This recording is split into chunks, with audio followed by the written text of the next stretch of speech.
আমার মেয়ের চুল কাটা হচ্ছে, চুলটা আরও 2-1 সপ্তাহ আগে কাটলে ভালো হতো।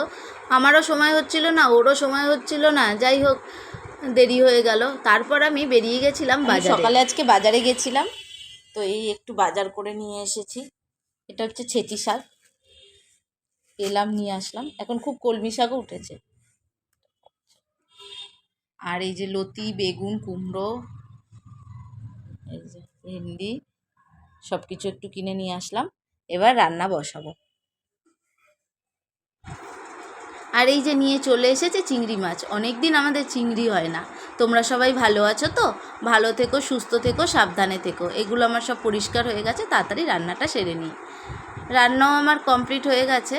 আজকে করেছি গরম গরম ভাত, সাথে লেবু আছে, টমেটো আর ধনেপাতা দিয়ে একটু ডাল করেছি। এই ডালটা আমরা ভালোবাসি, তাই মাঝে মাঝে এই ডালটা হয়। সাথে আছে আলু ভাজা, চিংড়ি মাছের মাথা বাটা করেছি, মেয়ে ভালোবাসে না এইগুলো, মেয়ে কিছুই খাবে না, শুধু আলু ভাজা, ডাল। আর এই যে চিংড়ি মাছ দিয়ে লতি দিয়ে করেছি।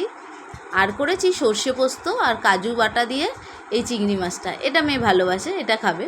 আমার ভিডিওটা ভালো লাগলে লাইক, শেয়ার, কমেন্ট করো, সাবস্ক্রাইব করো, পাশে থেকেও কিন্তু তোমরা সবাই। পুজোতে খুব আনন্দ করো।